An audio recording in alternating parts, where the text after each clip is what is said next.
Дэлхийн монголчуудын эмжээл радио 88.3 дэлгэн дээр сувгаад харуулсан сонсож байгаа эрхэм танд өглөөний мэндийг хүргэе. Улаанбаатар хотод 7 цаг 10 минут болж байна. Радион 3 дахь студиэс хөтлөгч аргун хөтлөгч цэцэг найруулагч ундрах нар дэлхийд өнөөдөр нэвтрүүлгийг өргөхөд бэлэн боллоо. Өглөөний мэнд аргун. Өглөөний мэнд цэцэг сайхан амарсан уу? Сайхан амарсан уу? Сайхан амарлаа. За энэ ч бүр суураатай сайхан явж өгч байгаа ч. За манай нэвтрүүлгийн хамтран ажиллагчаар үений үр дүнтэй бэлтгэл NBL-тэй хамт хөдөлгөөний эрхчлөөг мэдэрч өвдөлтгүй идэвхтэй амьдрах гэсэн уриатаагаар NBL глюкозамын хондрогтой сульфат хамтран ажилланаа. За мөн Ажисефт хоолой хүлхмэл хоолой өвдөлтийг хормын төдөд гэсэн уриатаагаар хамтран ажиллана. Зэ Улаанбаатар 7 цаг 11 минут болж байна. Өнөөдөр 2025 оны 4 сарын 2-ны өдрөө. Зон гараад 92 дахь өдөр болсон байна. Он тусахад 273 өдөр үлдсэн байна шүү. За үргэлжлүүлээ цаг агарын мэдээлэлтэй танилцсанаа хэдүүлээ. 7 цагийн байдлаар Улаанбаатар хотод 3 градусын хүйтэн гэсэн байна. За тэгвэл өдөртөө 13 градусын дулаан, шөнөдөө 2 градусын хүйтэн онохны. Маргааш пүрэв гарах өдөртөө 2 градусын дулаан байж баг зэрэг хурд тундас орох юм уу та. За харин шөнөдөө 9 градусын хүйтэн онох нь. Баасан гарагт өдөртөө 8 градусын дулаан бол шөнөдөө 3 градусын хүйтэн, харин бям гарагт өдөртөө 14 градусын дулаан бол шөнөдөө мөн 3 градусын дулаан онохны. За ингээд ням гарагт өдөртөө 11 градусын хагас бүтэн их гой дулаах юм байна. Тэгээ ер нь хагасанаас эхлээд шөндөө хүртэл нэмэх градустай өдрүүд эхэлж шүү дээ. За сайхан өдрүүд айс үе. За энэ чинь шөндөө нэмэхтэй хоног гэдэг чинь одоо гадаа гараад нэмэх явж байна гэсэн үг байна. Үнэ. За өнөөдөр 4 сарын 2-ны өдөр. Тэгэхээр 4 сарын 2-нд дэлхийд дахинд өнөөдөр аутизмын өдөр гэж одоо аутизмыг ойлгох өдөр гэж тохиож байгаа юм байна. Тэгэхээр за мөн олон улсын хүүхдийн номны өдөр гэж бас тохиож байгаа юм байна. Энэ дундаас надад бас сонирхолтой санагдаж байна. Олон улсын факт чекинг өдөр гэж 2016 оноос хойш тэмдэглэж байгаа юм өдөр болж байгаа. За энэ одоо мэдээллийг нэгтгэл гэдэг өдөр те. Одоо цагчийн ерөөсөө мэдээлэл гэдэг хоол идэхтэй адилхан амархан болчихжээ. Ерөөсөө энэ тэндээс одоо мэдээллүүдийг өдөр болгон л мэдээлэл авч ин тэгэд нэг юм үг гэдэг чинь хүн юунд итгэмээр байгаа дуртай тэрэндээ итгэдэг гэж үг гэдэг. Хүн зарим ингээд худалч гисэн итгэмээр мэдээлэлүүд байдаг уу? Тэр юм тохиолдож байна. байдаг. Би саяхан нэг яг тийм тохиолдол гарсан шүү дээ. Нөө би чинь сая эмнэлэг твтсэн шүү дээ тий. Тэгээ ингээд эмнэлэг твтж байгаа Facebook үйлгээ явж исэн чинь юуны вакцины талаар нэг тийм судалгаа байна гэдэг ингээд ороод ирсэн. Ковидын вакцин шүү. Тэгээ тэрийг ингээ хараа байжсэн чинь дээдлийнх нь гарчээг унсан чинь ер нь бол нэг иймэрхүү байгаа юм байна гэд тэгээд судалгаа руу ороод хальт дараад харсан чинь ер нь бол нэг судалгаанууд байсан. Тэгээд дүгнэлт хэсгээр нь за ковидын вакцин биднэрт ингэж нөлөөлж ийн гэдэг юм байсан. Тэгсэн чинь дараа нь хүмүүс комент хийгээд харна эргээд нөгөөтгөө ороод харсан чинь судалгааных нь хариуг гуйвуулсан тийм юм байсан. Тэгээ би өстө болохгүй юм шиг ярьсан байна. Тэгж харамсалтай тохиолдол одоо зөндсөн. Би энэ нөгөө радиод хөтлөгчөөр орчоод бүргэдийн тухай нэг юу стори сонсчоод гоё юу ярмаар стори одоо үйл явдал ярмаар санагдаад болтгоо. Тэгээд бахан хайжгаад бүргэдийн тухай нэг түүх олж байна шүү. Бүргэдчтэй амар юм тийм энэ чинь дахин төрд юм байна. Яасан ч гэлээ. Тэр нь нулимс мөлөөсөөр гарч байгаа гэсэн чинь худлаа байсан. Харин тийм шалахгүй л өстэй болохгүй. Тэгэд MIT-гийн Массачусетс технологийн институтын хийсэн судалгаагаар худал мэдээлэл үнэн мэдээллээс 5 дахин хурдан тардаг гинэ. За хил зүгээдэг шүү дээ. Одоо нэг худал одоо энэ ч гараад гүйж хахад энэ ч үнийн ч өдөөсөө өдөж идэг гэдэг. Одоо удаан тардаг. Тэгэхээр худал мэдээлэл бол маш хурдан тардаг. Тэгэхээр өдөр тутам бид нар ингэж авч байгаа. Тэгээд авж байгаа мэдээллээ бид нар одоо хоол идэж байгаа юм шиг муу хоол идчихвэл бид нар сүрэлт нэндээ хордно. За энэ чинь одоо худал муу мэдээлэл гэдэг бол ерөөсөө худал мэдээлэл. Тэгэхээр худал байна уугүй гэдгийг үргэлж нэгтгэл байхгүй бол болохгүй тийм 90 цаг үед амьдарч байна. Бид нар ч өөрсдөө энийг хохирогч нь болдог. Би жишээ нь одоо янз янзын худал мэдээллээс бол шээ суужлаа.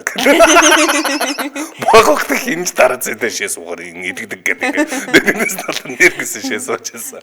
Тийм тохиолдлууд бас байдаг л байна. Тэгээ бас хамгийн ойрын нөгөө санаж байгаа жишээ гэдэг юм бол богино долгионы зүг боيو пэйж хортой хорт тавтар үсгдэг гэл.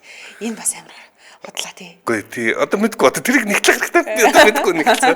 Тэгэхээр өнөөдөр бүгдөө дэлхийд даяараа ямар цаг үед амьдарч байгаагаа эргээд санаад мэдээллүүд бол хангалттай болчихжээ. За гэхдээ энэ мэдээллүүдээ бүгдээр сайн нэгтэлдэг байх ёстой шүү гэдгээ сануулгах, өөртөө сануулгах, за бусад хүмүүс сануулгах тийм өдөр юм байна. За тэгээд Монголд бас энэ чиглэлээр дэлхийд даяар 400 гаруй юм факт чекинг одоо байгууллагууд ажилтдаг юм байна. Монголд факт чек юм байна гэдэг сайт бол байгаа. За тэнд ороод бас сүүлийн үед тарж байгаа бас хамгийн худал мэдээллүүд юу вэ гэдгийг бас сонирхоод үзэж болох нэ. Тэгэхээр сошиал медиагаар явж байгаа бүх юм бол үнэн бол биш. Тэрийг бол одоо Facebook бол нягтлж бол үздэггүй. Twitter дээр бол бас хүндлэнгийн одоо хянагчдаар бас ингээ комент бичүүлдэг тийм юу нэгдсэн байлээ, нэмэгдсэн байлээ. Одоо хэсэг ямар ч гэсэн тэгээд үнэн мэдээлэл, худал мэдээлэл шалгадаг өдөр мэн. Би нэг компанид ажиллаад өөрийнхөө төрсөн дүүгээ ажилд авсан олж мэдсэн шүү дээ. Дүүтэй болсон.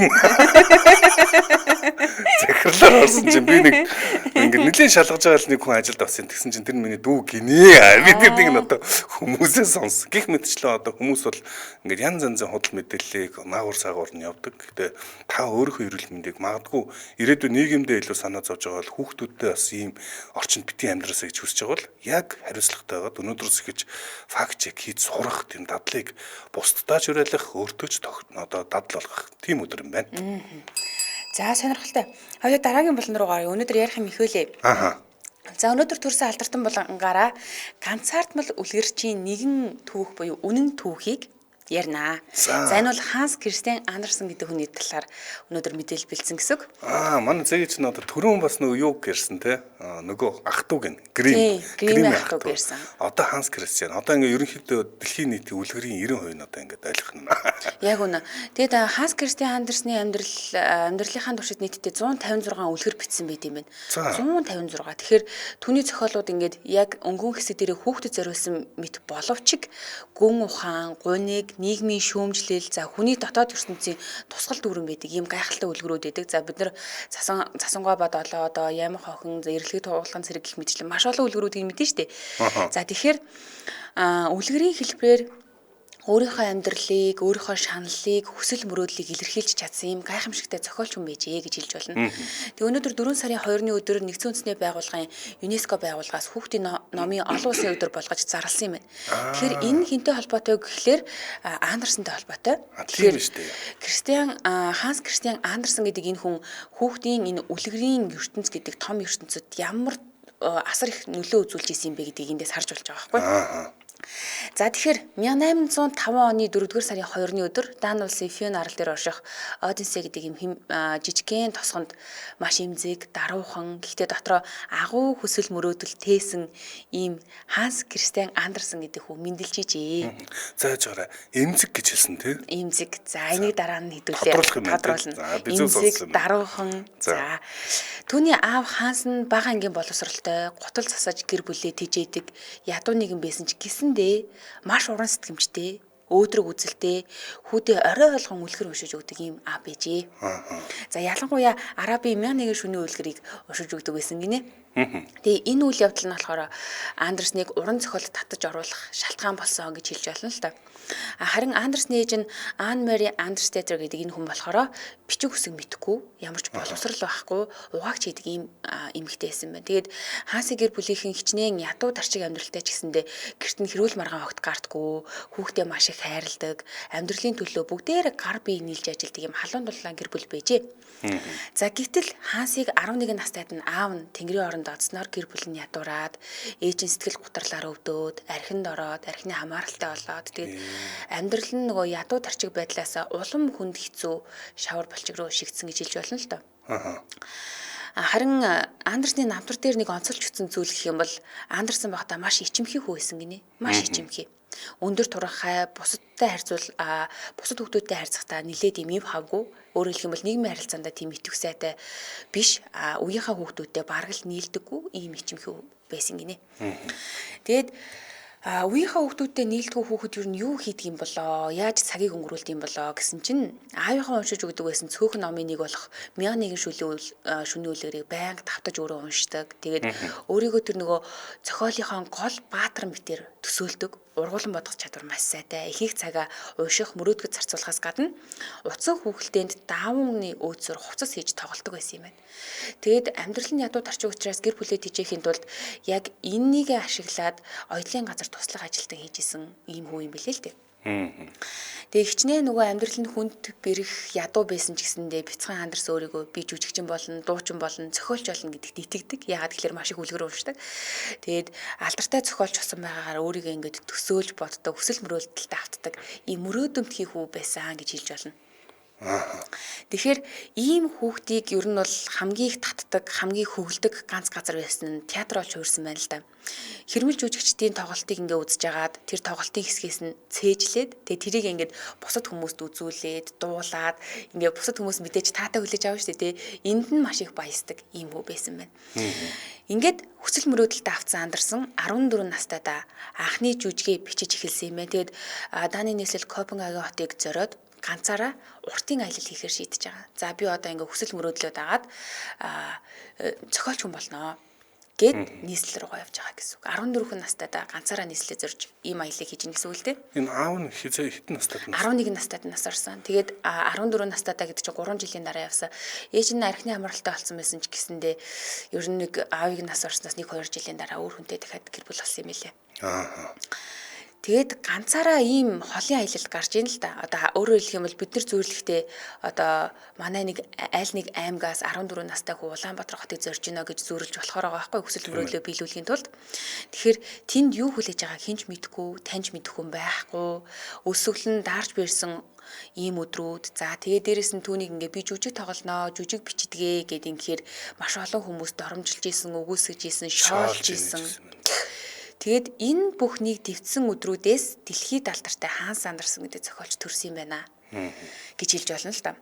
Ингээд Даны нийслэл Копенгагенд жүжигчин болохоор очихдоо 5 үзэгдэлт жүжиг бичжээ. За энийг ингээд тоглож байгаа. Тэгэд энэ жүжигэндээ бүр өөрөө тоглож байгаа. 14 настай. 14 настай. Хүүх за. Тэгээд мэдээж үүнд нь санхүүжилт хэрэгтэй болно шүү дээ. Хаан тавих уу, яаж тавих уу. Ингээд удаан бодсны эцэст Андерсон санхүүжилт олгож өгөөч гэд эзэн хантаа захиа хаягуулж бичсэн юм байна. 14 настай хүү гэсэн үг. Тэгээд тухайн үед өөрөө сафран хоолойтой байсан юм байна л да. Тэгээд Даны хааны театрт хүлээн зөвшөөрөгдсөн гэсэндээ удалгүй хоолой нь өөрчлөгдсөн гэдэг юм байна түүхэн дээр. Тэгээд театрын нэг ажилтнанд түүнд ингэж хэлсэн юм байна л да. Чи жүжигчин биш харин яруу найрагч болох хэрэгтэй хөхтөр штэ гэж хэлсэн. Тэгээ энэ түүний сэтгэлд маш их хүрсэн. 14 настай хөхт штэ. Би чадна гэсэн нэг тийм итгэл найдварыг жоохон хүүхдийн зүрхэнд төрүүлж чадсан байгаа байхгүй. Ингээд Андерсон зохиол бичгтээ ахарч эхэлсэн гэдэг төвхтэй юм байна. Ууг нь бол жүжигчин болно гэж бодож ирсэн чинь аяас нь өөрийнх нь бодож исэн хэсэгт биш. Хайгаад бас ингээ бид нар ингээ голоод байдаг хэсгүүд байдаг шүү дээ. Энэ угаасаа би чадна ийм л болмоор байна гэсэн чинь үндсэндээ нэг тоохгүй байсан хэсэг нь өөрийнх нь хамгийн гол аяас нь болж таарсан. Яг үнэ. За ингээд энэ захианыхаа ачаар Андерсон жүжигийн амжилттай тоглуулсан. За цаашлаад Слагасын сургууль, дараа нь С сеньорийн сургуулиудад улсын тэтгэлгээр суралцгаар болж байгаа юм байна л та. Тэгээд энэ сургуулаа 1827 онд төгссөн ч зөв бичгийн дүрмийг бол хизээж сураагүй буюу амьдралынхаа туршид алдаатай бичсэн юм хүн байдаг юм байна. Сонирн багаз гайхалтай бичээж үлгэрч 156 үлгэр бичсэн хүн гэхэлэр алдаатай бичдэг хэр нэг л сонир. Тэгэхээр бас яг алдаатай бичих гэж байгаа юм биш. Гол одоо үлгэр бичих чадвар гэдэг бол зөв бичих бол биш ээ. Яг үнэ. Ургуулсан бодох. Тэрэндээ дуртай байх гэдгүүд нь илүү чухал болж байгаа. Яг үнэ. Энэ санааг бас айгүй судлаачид юу аж хэлдэм мэлээ. Жишээ авч хэлдэм мэлээ. За ингээ хожим Андерсон энэ сургуулийн он жилүүдийг амьдралын минь хамгийн харанхуй гашуун үе гэж дурсан байдаг юм байна. За яагаад гэдгийгсэн эн чинь мэдээж юунаас ирсэн тосгоноос нэг жижиг хотоос хүрээд ирсэн амьдрах газар байхгүй таних хүн байхгүй ийм хөвгт штэ тий. Тэгээ багшийнхаа гэрт нь амьдардаг байсан юм байна. Тэгсэн энд багш нь Андерсныг хүчрхийлдэг байжээ. Ингээд энийгээ дараа нь хүмүүс Андерсон ингээд намайг хүчрхийлж ийн би хэцүү байна гэд хэлэхээр нөгөө багш нь юу гэж өөрийгөө өмөрдөг байсан гэхлээр зан аашийг нь засахын тулд би ингэж ийна гэж өөрийгөө өмөрдөг байсан юм билээ. Хүчрхийлнэ гэхээр зодно эсвэл магадгүй энийг бүр дэлгэрүүлж хараагүй. Гэхдээ дараа нь болсон зүйлүүдээс харахад энэ магадгүй бэлгийн хүчрхийлж байсан байж болохоор харагдаж байгаа байхгүй. Эрэхтэй багш. Тэгэхээр зөвхөн хүчрхийлээ зогсохгүй зохиол бичгийг нь хориглож исэн талаар бас дурсаж өдрийн тэмдэглэлдээ бичсэн байт юм байна. Тэгэхээр түүний хувьд бол яг амьдралынхаа энэ сургууль сурч исэн энэ үйл үнэхээр хамгийн харанхуй гашуун үе гэж хэлж болохоор ийм үе байгаа байхгүй. Ямар амар юм бэ? За тэгээд хоёлаа хамтран ажиллагчаа танилцуулчаад үргэлжлүүлье. За тэгээ манай дэлхийд өнөөдөр нэвтрүүлэхдээ үений үр дүнтэй бэлтгэл NBL-тэй хамт хөдөлгөөний эрхчлөөг мэдэрч өвдөлтгүй идэвхтэй амьдраарай. NBL глюкозамин хондротын сульфат хамтран ажиллаж байна. За тэгэхээр өвдөг үе мөчөөр өвдөөд хөдөлгөөн хийхэд хэцүү байдаг бол бид хоёрыг анхааралтай сонсож байгаарай. NBL гэдэг бэлтгэлийг танилцуулна. За NBL гэдэг энэ бэлтгэл дотроо хоёр төрөлтэй. Дотроо 90 ширхэгтэй номер 90 гэдэг шахмал байгаа. 60 ширхэгтэй номер 60 гэдэг ийм хоёр шахмал байгаа. За номер 90-ийг нь буюу дотроо 90 ширхэгтэй энэ шахмлыг ямар хүмүүс хэрэглэх ёстой вэ гэхээр үений мөгөөрсөн эдийн эмгэгүүдийн үед, спортын гэмтэл бэрхшээлийн үед, ясны сэрэгжилд үүссэн үед, за мөн жингийн илүүдэлтэй бол шатаар өсөж уруудах гэсэн чинь өвдөгний үеэр ингээ өвдөөд идэг бол эсвэл хөдөлж босож суухад ингээ өвдөг тохоогоор шархирч өвдөөд дуугараад гүйцэд тэнийхгүй байх зорилготой хүмүүс номер 90-ийг өдөрт нэг шахамлаар 2 удаа уун. Тэгэхээр энэ бол 45 хоногийн хэрэглээ гэж хэлж байна. Шархирч дуурайд байдаг штэ. Ер нь бол ингээд дуурахаар. Тийм. Тэгээд үе бол ер нь бол хамгийн их хайрлах ёстой зүйл юм. Явж үе дээр бүх юм гацд юм лээ. Тэгэхээр бас за илүү одоо NBL 60 гэсэн ийм шахмал байгаа. За энэ бол нэг шахмалаар өдөрт 2 удаа уугаад 30 хоногийн турш хэрэглэх юм одоо бэлтгэл байгаа. Тэгэхээр энэ нь өвдөгний үений өвдөлт нь ачааллын үед буюу удаан алхах үед, за зогсох, дасгал хийх үед нэмэгддэг. За хэрвээ зогсож байгаад хөдлөх үед богино хугацаанд хөшинг болж мэдрэгддэг. За үений өрөвслийн шинж тэмдэг 6 сараас дээш хугацааны турш илэрч байгаа. За ийм хүмүүс энэ 60-ыг нь бас хэрэглэх юм байна шүү. Тэгэхээр ийм хоёр төрлийн одоо шахмал байгаа те. За хаанаас худалдаж авах юм гэхээр бүх хэмээ сангуудаар худалдаалагдж байгаа. Тэгээ ер нь бол ийм фитнесээр хичээлдэг, ууланд алхахтай, хөдөлгөөн ихтэй байдаг, өдөр тутамдаа ажил руугаа ирж очихдаа дандаа алхахдаг ийм хүмүүс бол үеэ хайрлах хамгийн зөв юм билээ. Сая имлэг твтэж яхад нэрээ манай тасагт ингээд нөгөө холилдоод байдаг байхгүй юу? Тэгээд үе солиулаа нөгөө өвдөг солиулах тэгээ иймэрхүү хагалгаанд орж байгаа хүмүүс айгүй их байд юм билээ. Тэгээд тэр хүмүүс чинь зүгээр ярьж байгаа юм нь хөдөлгөөнөө яг ингээд зөв зохицуулж хийж яахгүй явдаа л гэж харамсдаг юм билээ шүү дээ. За энэ юмны давуу тал нь гэдэг юм бол уухад хотоодонд ямар ч аюул байхгүй мөн чихшин шижинтэй хүмүүс хэрэглэхэд тохиромжтой. Үений өрөвслийг буруулж өвчин намдаан, үений зөөлөд мөгөөр шүрмэс булчингийн эсүүдийг сэргээх үйлчилгээтэй ийм бэлтгэл байгаа. Бүх хэмээ сангууд дээр байгаа. Тэгээд манайхан авч хэрэглэхдээ эмчээс эмийн заврыг нь аваарай. Манай нэвтрүүлэгтээ үений үр дүнтэй бэлтгэл NBL-тэй хамт хөдөлгөөний эрхчлөөг мэдэрч өвдөлтгүй идэвхтэй амьдрах гэсэн уриатаагаар NBL глюкозамин хондротын сульфат хамтран ажиллаа. Баярлалаа. Баярлалаа. За хоёул өргөжлүүлээ тийм ээ. Ханс Кристиан Андерсон гэдэг хүний талаар ярьж байгаа. За тэгээд хаанасаа санхүүжилт авсан, жүжигийн амжилттай тоглолцсон, сургуулаа төгссөн Андерсон бичих ажилдаа бүр ханцуу шамлаад орсон. Ингээд хоолмын суугаас амагэрийн зах хүртэл явган аялсан гэдэг юм зөгнөлт өгүүлэлгээ 1829 онд, за дараа нь 1835 онд үлгэрүүд нэртэй түүрээ хэвлүүлсэн түүнийг алтаршуулсан гэж зохиолчид үздэг. За эндээс одоо ингээд нөгөө өөрийнхөө хүсэл мөрөөдлийн дагуу үлгэрээ бичээд нэр алдарт гараад эхэлж байна л да. 1839-өөс 1845 онуудад Андерсон үлгэрүүд гэдэг энэ төврийнхээ 2-3 дугаар ботыг нь бас хэвлүүлээд амжилтаа баталгаажуулсан гэж үздэг. Тэгээд түүний үлгэрүүдийг 140 гаруй хил дээр орчуулагдсан байдаг. За ингээд амьд байхдаа алдаршаад Даны хатан хааны гэр бүлийн дотны найз нөхөр болоод хааны ордонд удаа хугацаанд амьдарсан юм хүн юм бэлээ. Тэгээд 1867 онд Даны хүндэт иргэн болж исэн бас юм түүхтэй. Одоо Даны хамгийн алдартай өнгө юм бол бид нар Ханс Андерсныг л хэлдэг шүү дээ. Тийм. Даны хүндэт иргэн гэдэг нь цол юм байна тий. Одоо сойр гэдэг шиг л. Тийм гэсэн. За гэхдээ ингээд саяны хэлсэн зүйлээс түүний амьдрал айгүй сайхан аз жаргалтай төгсөж байгаа юм шиг боловч яг бодит байдал дээр амьдрал нь өөрийнх нь бичдэг үлгэр шиг нь байгаагүй гэж хэлж болно. Энд дээр хоёр зүйл ярмаар байгаа. За нэгдүгээрт нь Андерсон амьдралынхаа туршид ганц бие явсан ийм хүн. Тэгээд нэг удаа тэмдэглэлдээ бүр ингэж бичиж ийсэн байна. Төгс хүчит бурхан минь танд л би бүхнээ даатгая. Амьдрах нөхцөл хайрлаач, гэргий хайрлаач. Зүрх минь хайр хүсэж байна. Цусмаас ч бас. Тэгэхээр ууг нь бол хайрыг их хүсэж исэн. Маш их хүсэж исэн. Хүсэж исэн хүн. Тэгээд таараагүй, уучраагүй мó эсвэл юу байсан болоо тий. За ингэсэн. Маш олоодаа хайрлаж дурлж исэн. Тэгээ маш олон эмэгтэйрээ захиа бичиж харилцах гэсэн. Гэтэ зөвшөөрсөн хариу бараг л авч байгаагүй. За ингээд Андерсон 20-од наснда Риборг гэдэг юм бүсгүүд дурлсан юм байна л да. Тэгээ түүнийг анхны хайраа гэж үзсэн байгаа. Тэгсэн энэ эмэгтэй болохоор сүү тавьсан эмэгтэй байжээ. Тэгээ Андерсон репорт бичсэн захидлуудаа нас орох хүртлээр өөртөө хадгалж исэн гэдэг юм байна. Тэгээд бүр хожим нь Андерсны халааснаас репорт бичсэн захидлууд нь гарч ирсэн гэдэг юм баримт хүртэл байдаг юм байна. Тэгэхээр энэ үйл явдлаас улбалаад намтар судлаачид юу гэж үзэж ин гэхээр Андерсны хувьд репорт бол түүний анхны магадгүй насан туршийн цорын ганц хайр байсан байж магадгүй гэж дүгнэдэг. Тэгээд үүнийхээ хэрээр Андерсонд сэтгэлийн гүн шарах үлдээсэн гэж бас хэлдэг. Тэгэхээр маш романтик хүн байсан байж магадгүй л. Үнэхээр романтик байсан. Нэг хүн дурлцаад тэгээд тэрийг хүлээгээд насны туршид ганц бие явуулсан болов уу гэж бодсон ч нөөгүй. За сонирхолтой айгуу сонин. За дараагаар нь Jenny Lind гэдэг ийм шведийн алдартай дуучин бүсгүүд хайр сэтгэлтэй болсон. За энэ дуучны хоч нь Шууха гэдэг хочтой. Тэгээ Андерсон түүнд дурлаад бүр гэрлэх санал тавьсан ч гэсэндээ Jenny Андерсныг зүгээр ах шиг л боддог. Биднэрт ингээд нөгөө нэг юм ах шиг юм гой нүмер нөөлөгтэй хаяа юмаа ярьчдаг юм хүмүүс байдаг шүү дээ тий.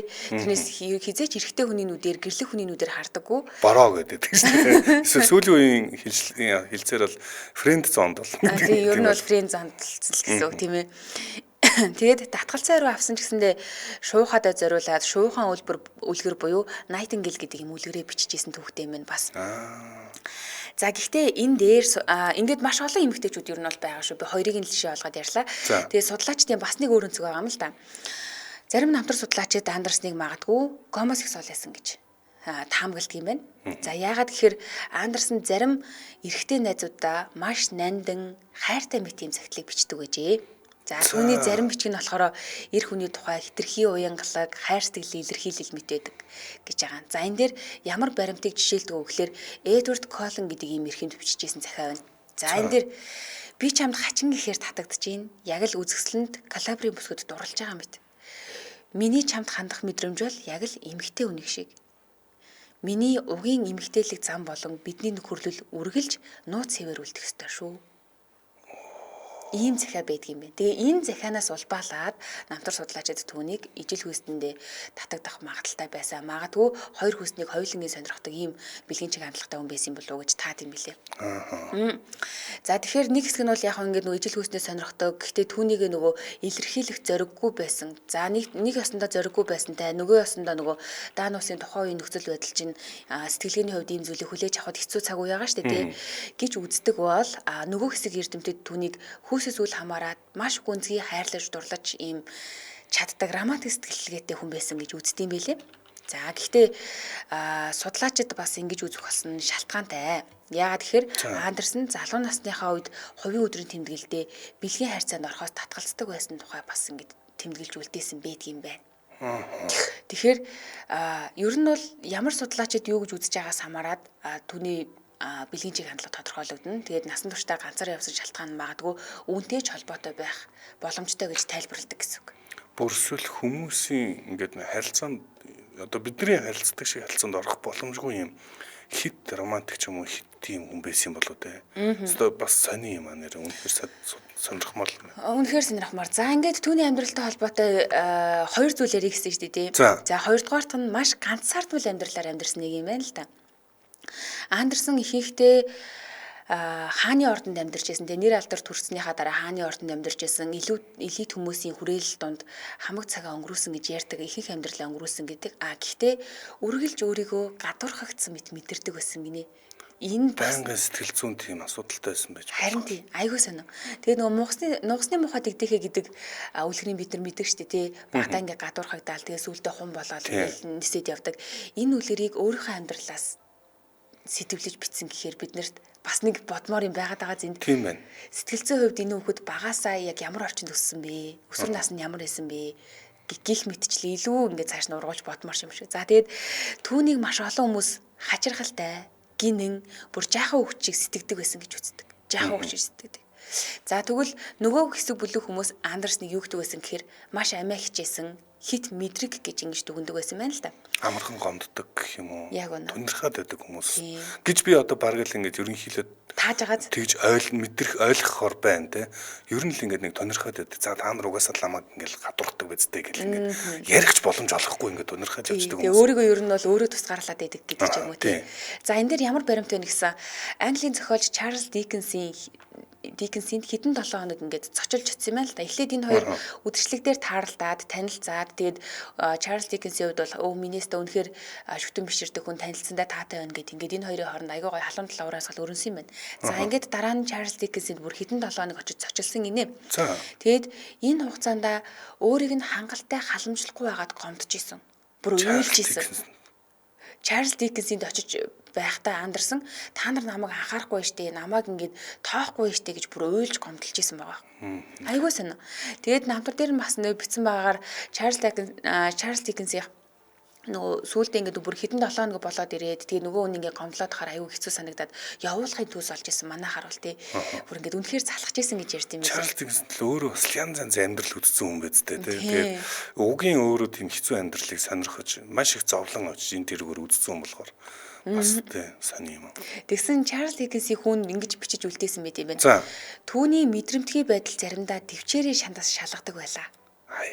Тэгэхээр Андерсон ер нь нэг тийм харьцагд маш хэцүү хүн байсан байж таарж байгаад.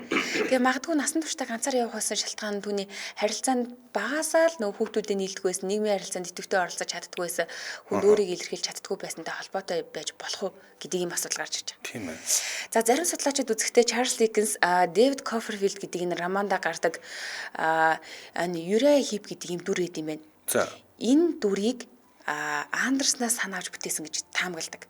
За яаж байгаа юм гэхээр энэ дүр нь болохоор хитрхи даруухан тэгсэн мөртлөө бялдууч тэгээд ер нь ямар ч зүйл таалагдахгүй байгаа мэт ингээд ийм цэмцгнээд байдаг ийм л дүр юм байна л та. Тэгээд Диккенсийн Андерснаас үлдсэн сэтгэгдлийн тусгал байж магадгүй гэж энэ дүрийг бас үздэг юм байна. За тэгвэл энэ бүхнийг үгүйсгдэг бас хэсэг бүлэг хүмүүс байгаа. Тэд нэр юу гэж үгүйсгдэг вэ гэхээр Андерсон хүүхчээс сэтгэдэг байсан түүний сул тал юусоо биш. Тэр сэтгэлээ цэвэр, шулуун үнэн хадгалж чадсан тийм хүн байлаа. Тэрээр насанд хүрсэн хүмүүсийн амьдралыг хүүхдийн сэтгэлээр ойлгож хардаг онцгой чадвартай хүн байсан гэж үздэг. Тэр одоо чадвар нь энэ олон гоё үлгэрийг зохиох тийм юу суурь нь олсон байна шүү дээ, тийм. Тэгэхээр ингээд юу гэж харах нь магадгүй юу гэж үгэнт нь бидний л асуудал байх. Ямар ч л байсан намтрыг үзэж яхад юм хоёр туйл руу хэлбийсэн зүйл маш их байсан. Ингээ Андерсон 1872 онд орон дээрээсээ унаад хүнд бэртэж имчилүүлсэн юм байна л да. Тэгсэн чинь энэ имчилүүлж явах үедээ илгэний хорт авдрын шиш тэмдгүүд нь илэрч эхэлсэн гэж үздэг юм байна. Тэгээд Даны засгийн газрын зүгээс түүний бүтээлүүд ажил амьдралыг нь алдаршуулж дуурсгах ажлыг маш яарвчилж эхэлсэн. Ингээд Андерсныг үндэсний бэлэгдлэр зарлаад тэтгэлэг олгоод хөшөө дурсгалыг нь босгосон байдаг. 1875 оны 8 дугаар сарын 4-нд дотны анд нөхдийнхөө халамж анхаарал донд таалалт өгсөн гэдэг.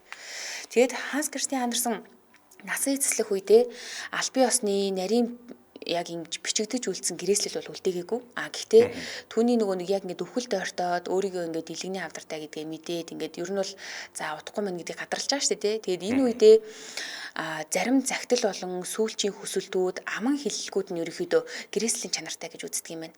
Тэгээд нэг удаа ингэж хэлж ирсэн гинэ. Миний пушин дээр зөвхөн тэр үлгэр өгүүлдэг байсан л гэж бичээрэй гэж хэлж ирсэн юм байна. Тэгэхээр магадгүй энэ өгүүлбэрээс нь бид нар бас олон зүйлийг харж болмоор зөвхөн тэр үлгэр өгүүлдэг байсан гэдгээрээ ямар нэг юмыг нууж тарахыг хүсэж гинүү. Эсвэл зүгээр өөрийнхөө одоо нэг юм гайхалтай зохиолч гэдэг нэг тийм амир дэвргэхгүйгээр нэр алдар мөнгө гихгүйгээр зүгээр л энгийн байхыг хүсэж гинүү гэдэг бас юм хоёр төрлийн л юм болоод төрчихж байгаа тийм. Түмэн юм бодогдолч. За тэгэхээр өнөөдөр үлгэрийн ертөнцийн эцэг гэж нэрлэгддэг Ханс Кристиан Андерсон гэдэг хүний төрсөөр тохиож байгаа юм байна. За. Дэлхийд өнөөдөр нэвтрүүлэхдээ Ажисефт хоолойн хүлхмэл хамтран ажиллаж байна. Хоолойн өвдөлтийг хормын төдийд ураатай. За, лимон болон гааны амттай хоёр төрөл байгаа. За, энэ хоолой өвдсөн үед ер нь бол хоолой ингээд сэрвэгнээл тэгээ ингээд юм ярихад таагүй болоод юм уух тэгээ ингээд хүнтэй юмэр хайгүй хэцүү болчихдаг шүү дээ. Ялангуяа юм яг микрофоны ард сууж яхад ингээд хоолой өвдөөлөдөг ханиалгачих гал гэдэг шүлсээ зэлгэл айгүй хэцүү мэдрэмж төрдөг те. Тэгэхээр лимон болон гааны амттай учраас яг энэ сэрвнээд байгаа мэдрэмжийг айгүй сайн дарж өгнө. Насанд хүрсэн хүмүүс нэг шахамлаар 2 цагаар хүлхэх нэ. Тэгээ хоногийн дээд тун 8 шахмал юм байна. Харин 5-аас дээш насны хүүхэд нэг шахамлаар 4 цагийн зайтай хэрэглэн шахамлыг бүрэн устал хүлхэж хэрэглэнэ гэсэн байна. Цагаангаа бол лимоны амттай учраас энэ аягүй гоё таатай амттай сингээсэн. Тийм байна. За тэгээд энэ хоолойн өвдөлтийн үе ашиглана. За нэг талаас нөгөө талаас вирус нэгэн гаралт амны хүндий залхуурын хоолойн өрөвслийн үед бас ашиглана. Гүйлсэн булчирхаан өрөвсөл бас өрөвсчдөг. Хэрвээ таны гүйлсэн булчирхаа өрөвсөлттэй байх бол бас ажисептик бас хүлхэж ашиглаж болох нэ. Хоолой хүлхмэл ажисефт. За ингээд бүх хэмээ сангуудаар худалдаалагдаж байгаа. Манай нэвтрүүлэгтээ ажисефт хоолой хүлхмэл хоолойн өвдөлтийг хорвын төдийд гэсэн уриатаагаар хамтран ажиллаа. Баярлалаа. Баярлалаа. За дэлхийд өнөөдөр нэвтрүүлэг үргэлжилж байна. Дэлхийд өнөөдөр нэвтрүүлгээр дэлхийн түүхэнд ямар үйл явдал болсон бэ? Энэ 4 сарын 2-ны өдөр гэж одоо ярьдаг түүхтэй. За тэгэхээр 2005 онд Ян Паул Ромын хамтлам энэ өдөр нас урч исэн юм байна. За энэ дундаас хамгийн одоо сонирхолтой нь надад 1992 онд болсон үйл явдлыг онцлоё гэж би бодсон. За би энэс өмнө Джон Готи гэдэг нэр сонсч ирсэн үү? Үгүй. Джон Готи. За тэгвэл 1900 энэ чинь одоо хаврын сайхан өдөр болж байна. Тэгээд олон хавар нэгэндээ гэж үг өгдөг штэ. Олон хавар нэгэндээ гэдэг шиг Джон Готи олон хавар нэгэндээ гэдэг зүйл Джон Готи тохиолдсон байна. Тэр 1992 оны 4 сарын 2-нд Алдарт Джон Готи шоронд 13 хэрэгээр яллагджээ гэж байна. За эндээс юм уу тий. Энэ зургийг харахаар ингээд таньдаг юм шиг үгүй юм шиг ямар сони юм бэ? Би хүний нэр зэрэгтэй муу л доо. За Джон Гонтиг яг одоо юу гэх юм кинон дээр нэрлэх байсан бол Дон Гамбино гэж нэрлэх байсан юм. Тэгэхээр Нью-Йоркд Итали гаралтай 5 том гэр бүл маф байдаг. Маф. Хамгийн том нь Гамбино гэр бүлийнхэн. Гамбино гэр бүлийнхэн дээр үндэслэж Марио Пьюзо алдар зохиол загалмаас эцгээ бичсэн байдаг гэж үздэг. Тэгэхээр одоо мафийн амьдрал ямар байдаг? Бид нар загалмаас эцэг бүх цаг үеийн шилдэг кинонуудын нэг шүү дээ. Загалмаас эцэг гэдэг киноны дээр цаантлын мафийн амьдралын жинхэнэ хувилбар нь Гамбино. Энийний Дон болж исэн хүн. Гэхдээ Джон Готитой холбоотой хоёр сонин зүйл байна. За нэгдүгээр Джон Готи бол Гамбино гэр бүлтэй хамааралгүй. Энэ бүр багаас нь ингээд гаднаас гарч ирсэн хүн. За нэг асуудал нэгээд байна те. Джон Готи. Тэгээ Джон Готиг Тефлон Дон гэж ажилтдаг байсан хамгийн гол. За Тефлон гэж юу вэ? Нөгөө нэг одоо сүүлийн үед яригдаад байгаа айгүй хатуу бодис үсттэй тий. За тэр үед ч одоо 80-ад онд ч гэсэн энэ Тефлон гэдэг бодис яг алдарт гарч исэн. Энэ бол нөгөө хайрлан тавган дээр бүрчгээд наалдахгүй болчтой. Тэр одоо бодисыг Тефлон гэж байгаа шүү дээ. Тэр яагаад Тефлон Дон гэж ажилтдаг байсан бэ гэхээр хууль наалддаггүй учраас Тефлон Дон гэж ажилтдаг байсан юм байна. Хөөе, загалмаас эцэгтэр гаднаас орж ирдэг нэг шал өөр гэр бүлийн юм байдаг тий. Байдаг баха. За би яг сайн санахгүй байна. За бүгд энэ тухай ярина. Тэгэд Тефлон олон хавар нэгэндээ гэдэг шалтгаан бол нөгөө хууль наалдахгүй байгаад байсан. Зүхтчдэлээс юм л да. Яаж яж хагаад маш олон хэрэгт урд нь шүүх хурлын өмнө очиж исэн. Очихдоо нөгөө юу гэрчүүдийг дарамтлах. За эсвэл шүүгчийг авилгадах янз янзын аргаар яаж иж байгаа л мултраал наалдахгүй явчаад байдаг гэсэн. Тийм учраас түүнийг Тефлон Дон гэж ажилтдаг байсан байна. Тэгэхэд энэ олон хавар нэгэндээ энэ өдөр 1992 оны 4 сарын 2-нд ингэхүү одоо Италийн маф бас төгсгөл болсон өдөр гэж үздэг. За зарим одоо Америкт бол бид нэр гудамжийг Италийн мафууд гангстерууд нэг хэсэг одоо эртний гангстерууд гэхэр чинь одоогийн рэперүүд биш шүү дээ. Одоо нэг юм урт гонжуутай юм талтайтай хүмүүс байдаг. Ийм хүмүүс 90 үе дууссан үе гэж бас үздэг гэж болох юм. Сүүлчийн одоо Дон гэх юм уу? За магадгүй. За тэгэхээр Джон Готи гэдэг хүний тухай бүгдээрээ ярих нь. Тэгээ Джон Готи бол ингээ харахад бас их тийм олон хүмүүс түүнийг юм нүдэн тулах юм гэх юм уу? Бас нэг тийм дажгүй залуу юм шиг санагддаг гэж бас ярьдаг. Тийм ч учраас магадгүй загалмалсан эцгийн нөө Вито Корлеоне гэдэг дүрийг түүнээс сэтүүлсэн байж магадгүй гэж ярьдаг. Тэгэхээр Джон Готигийн тухай ярина. За Итали гаралтай. За Итали 1900-ад оны ихэнх үед Итали бол ингэдэг хойд хэсэг нь л баян, урд хэсэг нь бол үггээгүй ядуу. За бүр нэг хэсэг Италичууд урд хэсгээс хойшоо хүүхдүүд зөөж авчиж үрчлүүлж исэн. Тэгэхгүй бол бүр урд хэсэг нь хитрхи ядуу учраас. За ингээд Италийн урд хэсэг бол үггээгүй ядуу газрууд. Тэгээд энэ ядуу газруудаас илүү их амьдрал хайх гэж Америк руу хүмүүс явсан байдаг. Ихэнх нь Нью-Йоркт одоо төвлөрөөд Нью-Йоркийн Бронкс гэдэг тавиар ч юм уу ядуу хэсгүүдээр нь ингэж ядуу Итали гэр бүлд амьдардаг байсан байгаа юм. За энэ ядуу гэр бүл маш ядуу гэр бүлээс гаралтай Джон Готийн гэр бүл 13 хүүхэдтэй. 13 хүүхэдтэй. За ядуу цагаатсан юу ч ахгүй. Хүний гард ирсэн 13 хүүхэдтэй ингээд ерөөсөө ирээдүй харагдахгүй байгаа байхгүй. За ингээд Джон Готи багасаа л ер нь юу хийдэг вэ гэхээр хулгай зэлгийн юм янз янзын ийм одоо аргаар ингээд болж бүтгүй юмд л орооцолцдог байсан байгаа. Тэгээд хулгай зэлгийн хийн ер нь аюултай шүү дээ. Нэг одоо шоронд орооцолдчих юм бол нэг ингээд явчвал тэгэл амьдрал нь дуусаа гэсэн үг. За ингээд Джон Готиг баг багт нь Фатико гэдэг хүн анхаарал тавсан байгаа. Фатико гэдэг хүн бол капо. За капо гэж юм бүгд Италийн мафиа гэдэг чинь. Италийн мафиуд чинь дотроо маш нарийн зохион байгуулалт юм. Хамгийн том хүн бол Дон Корлеоне гэдэг шүү дээ. За тэрний доор нь баруун зүүн гарууд гэж байгаа. Тэгээ зөвлөхөөд гэж байгаа. Тэднээс нь ингээд шийдвэр хамгийн том шийдвэр гаргахад чухал хүмүүс энэ бүрэлдэхүүн байгаа. За тэрний доод одоо яг гал дээр байдаг шүү дээ. Галын шугамын одоо жагсаалын анхлагч их үү яг галын шугамын даргууд баг даргууд гэж хэлж болно. За эднээс бол капонууд. Өөрөөр хэлбэл яг ингээд доороогоо цэргүүдээ одоо ингээд хөдлөгдөх юм хүмүүс байгаа.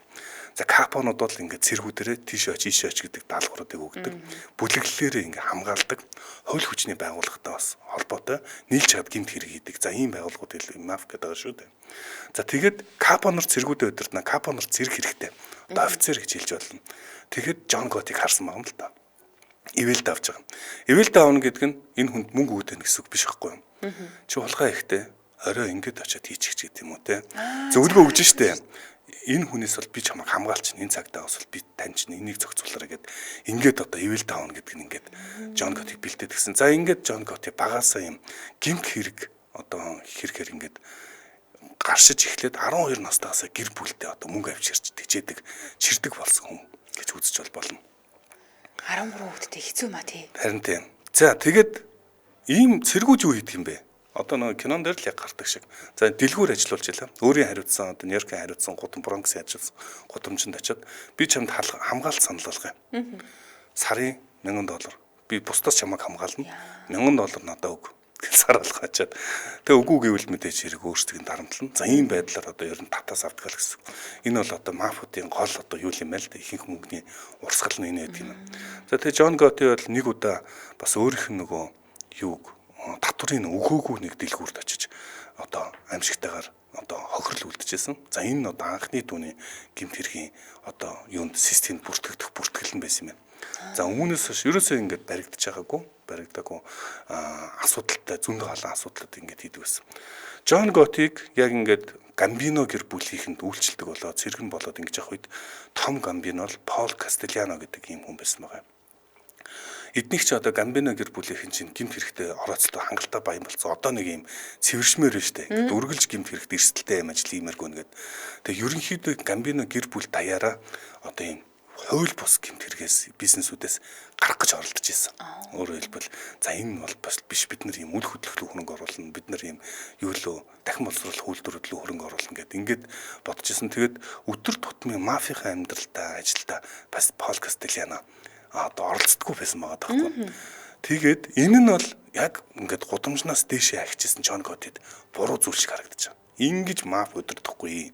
Маф гэдэг бол юм байдгүй. Биднээс Гамбино гэр бүлээс Нью-Йоркийн бүх хүмүүс хайчих хэвээр. Гэтэл айхгүй байна. Энэ Пол Кастельяно ажиллаа хийхгүй байна. Ингиж Дон хийхгүй гэж ингэж зөрчилдөжсэн байна. За энэ тэгээд жижиг одоо цэрэг гэх юм одоо энэ цэрэг чинь том Донт одоо зөрчилдөж шүү дээ. Зөрчилдөж байгаа энэ зөрчилдөөнд одоо Дон одоо хэн буюу Пол Кастельяно Джон Готиг устгах гэж оролцсон гэх юм. Найзыг нь бас хүнс. Тэгэд энэ хоёрын хооронд ингээд цусан өшөө бий болж байгаа. За тэгэд Пол Кастельяно бол өөрөө тийм нөгөө маф чинь маш нарийн дэгж аягтай бүр ингээд хуульчилсан байт юм. Тим хүмүүс хурал хийн, хуралдаа тэгж оролцсон гэж. За 80 нарийн дэгж аягтай Кастельяно Дон одоо тийм хуралдаа оролцдоггүй байсан. Оролцгоо байлцсан. Өөрөөр хэлбэл тэр хүний бодол нь шал өөр газар байгаа даа шүү дээ. За би бол мөнгөтэй болсон. Одоо ингээд маф юмд холбогдмоор байна. Бид нар ингээд гармаар байна гэд байхад нь энэ нь одоо нэг өөрийнх нь маф доторх нь гэх юм уу? Энэ Гамбино хөрөөл дотор нь нэр хүндийг унгажсэн. Хүмүүс өглөө шөрк болжсэн. За тийм учраас Джон Гот эднээс чи нэг бас бүрлэхтэй аимшигтай. Гигэн цагаан өдөр Дон Гамбино, Том Гамбиног хиний одоо Джон Готигийн захиалгаар бүрлэгжсэн юм байна. Тэгээ ингээд цэргийнх нь юугаар захиалгаар гэсэн. Үгүй яг өөр хүнээр бүрлэгжсэн. Гэхдээ бүр бодлогын чанартаар хэдийн цагаан өдөр. За ингээд одоо энэ том дооныг устгацсан хин дараагийн доон болох вэ гэдэг яриагаар нь устгасан хүн шууд ингээд доон болд юм. Тийм учраас одоо Жон Готел Дон Камбино болж исэн. Энэ хэргийг үйлдсэн нүг нь холбоотой нь одоо харагддаг боловч бас л шүүх хурал дээр очиод 85 онд 84 онд цэвэр гарсан. 85 86 онуудад. За ингэж явж хахад энэ хүн одоо олон хаврын нэгэндээ гихчээд 1992 оны 4 сарын 2-нд жижигхэн хэрэгээс татагдаад. Гэхдээ энэ хэргийг одоо нэгэнд дуудсаных 13 хэрэг буюу за одоо энэ нөгөө хууль бус гэмт хэрэг, за зохион байгуулалттай гэмт хэрэг гэх мэт олон зүйл ангиар нийлж хахад түүнийг одоо ялсан байдаг юм байна. За шүүхийн урд бол одоо энэ хүн яллуулсан гэсэн үг. За ингээд Жон Готи бол 2002 онд хоолон хорт авдраар одоо насан эцэслэх хүртлээ одоо шоронгийн ард хаалганд байсан байгаа. Насраа хорих ял авсан гэсэн үг үү тий? Яг тийм олон хорих ял удаан хорих ял авсан. Гэхдээ тэр нэг хорих ялаа гүйцэж амжилтгүй шоронгохтой насарцсан гэсэн үг байна тий. Scarface гэдэг соригт гэдэг юу кино үзчихсэн шүү дээ. Тэрнтэй төстэй санагдаж байна. За баярлалаа. Энэ дүрээд манай нэвтрүүлгийн өндөрлөх цаг болсон байна. Үений үр дүнтэй бэлтгэл NBL-тэй хамт хөдөлгөөний эрх чөлөөг мэдэрч өвдөлтгүй идэвхтэй амьдрах гэсэн уриатаагаар NBL глюкозамын хондроитын сульфат хамтран ажилласан. За мөн Agiseft хоолой хүлхмэл хоолой өвдөлтийг хормын төдөд гэсэн уриатаагаар хамтран ажилласан. Баярлалаа. Сонсогчдоо үргэлжлүүлээд 8 цагаас радио мэдээг үлээн авансараа 8 цаг 10 минутаас та мэдгүй нэвтрүүлгээрээ эргээд уулзцгаая. Баярлалаа Аргуна. Баярлалаа Цэцэг.